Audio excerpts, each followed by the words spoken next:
In the northwest part of Wisconsin is the beautiful city of Menominee. Located in historic downtown and adjacent to the University of Wisconsin-Stout is a small, independently owned and operated restaurant called Zanzibar. The executive chef, who humbly refers to himself as a fry cook, creates exceptional and eclectic American cuisine with world influences. We had the opportunity to speak to him about why he likes to mentor young chefs.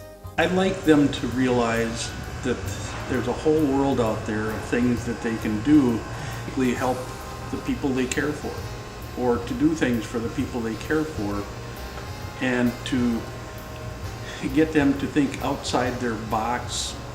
Young chefs always seem to have the idea that they know what they know, and that should be the end of it.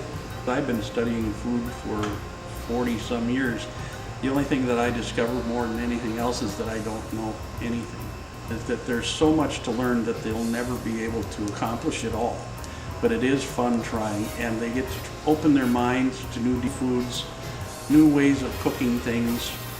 You don't reinvent everything, but making something up from scratch is really pretty fun, especially once you learn the ingredients, and there's millions of ingredients. Each culture has their own ingredients.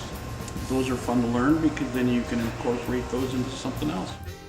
Mentors build confidence, self-reliance, and encourages young people to dream big.